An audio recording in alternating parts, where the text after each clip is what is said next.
반갑습니다. 송주준입니다. 이번에 많은 분들이 이동관 후보자의 청문회 다 보셨을 건데요. 저는 개인적으로 청문회를 보면서 좀 놀랐습니다.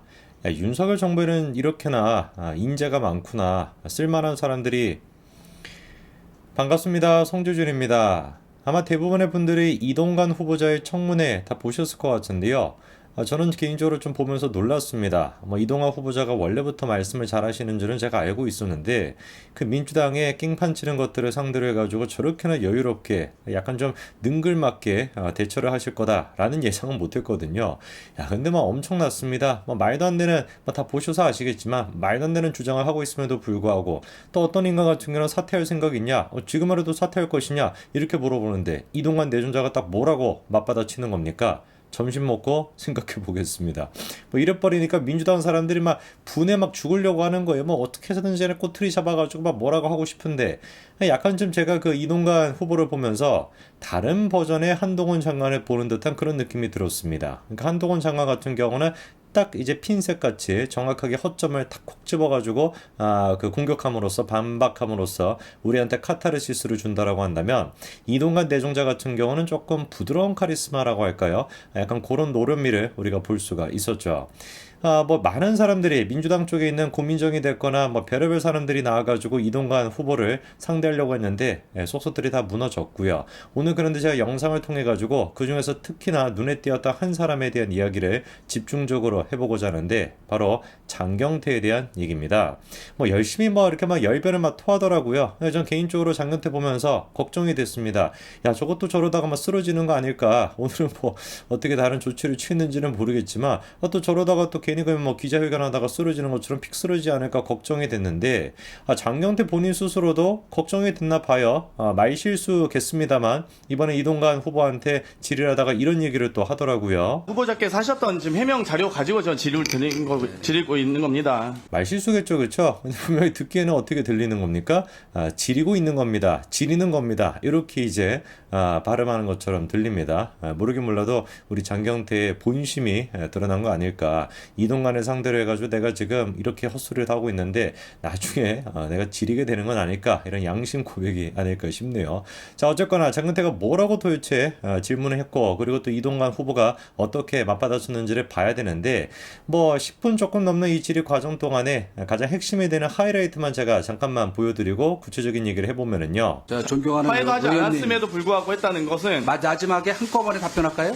예, 끝나고 하십시오. 확인해서 답변 그거는 주십시오. 당시에- 의원실에서 질의하는데 왜 답변을 안 하십니까? 아니 답변할 시간을 안 주시면서 답변 안 한다고 그러면 저희가 자료 요구를 어떡합니까? 했잖아요. 우리가 흔히 이수진이나 고민정이가 저렇게 질의할 때 다른 국회의원들이 웃는 경우가 나오는데, 장경태 같은 경우도 지금 이제 빵 웃음이 터졌습니다. 그도 그럴 것이, 분명히 방금 전에는 뭐라고 했습니까? 한꺼번에 답변을 해라. 내가 질문하고 싶은 거, 의혹을 제기하겠다는 거 다 듣고 그래 한 다음에 한꺼번에 답변을 해라 라고 해놓고, 바로 다음에는 뭐라고 하는 거, 왜 답변을 하느냐고 따져보고 있으니까 어느 장단에 맞춰야 되는 겁니까? 이거 지 혼자 북치고 장구치고 다 하고 앉아있는데 어디 우리가 껴붙어가지고 칠 수가 있겠냐고요.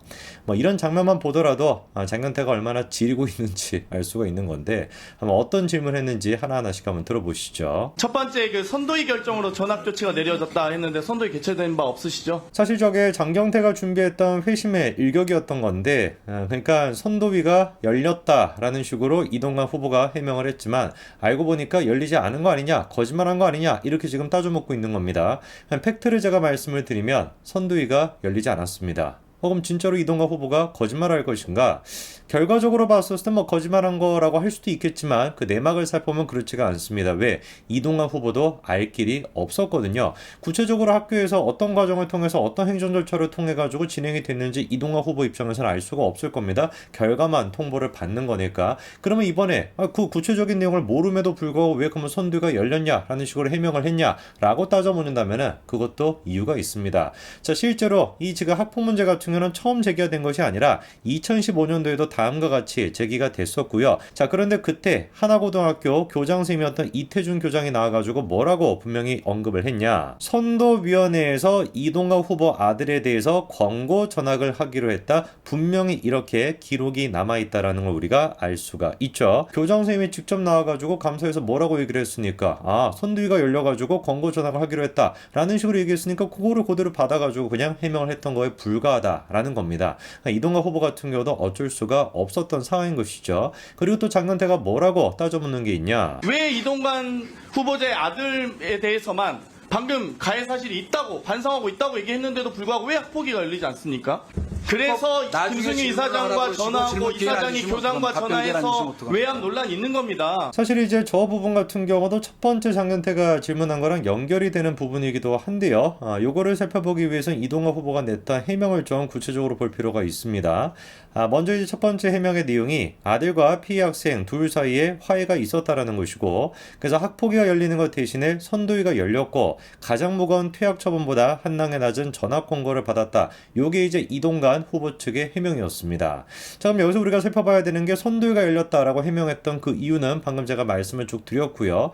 애당초 그러면 학폭위가 왜 열리지 않았을까라고 하는 질문을 해봐야 되는 것인데, 그 부분에 대해서 이동관 후보는 이런 얘기를 덧붙이고 있습니다. 자기가 불이익을 감내한 것이다, 이렇게 얘기하고 있거든요. 얼핏 들어서는 이해가 잘 안 됩니다. 장경태 같은 경우는 학폭위가 열리지 않은 것이 특혜고, 그리고 그렇게 학폭위가 열리지 않게끔 하기 위해서 이동관 특보가 전화를 걸어서 외압을 한 거 아니냐, 이런 식으로 지금 민주당이 주장을 하고 있는데, 어떻게 학폭위가 열리지 않았다라는 것 자체가 이동관 후보가 보기에는 불이익을 감내했다라는 뜻일까? 이 부분에 대해서도 하나고등학교 교감선생님이 다음과 같은 얘기를 하고 있죠. 이것도 이제 그때 회의록에 나왔던 얘기입니다. 정철아 하나고 교감이 나와서 뭐라고 얘기를 하고 있는지를 보니까요. 아마 저희들이 학폭위를 열었다면은 징계를 오히려 안 했을 거다. 왜냐면 지금까지 학폭위를 열어가지고 단 한 번도 처벌한 일이 없기 때문이라는 것이죠.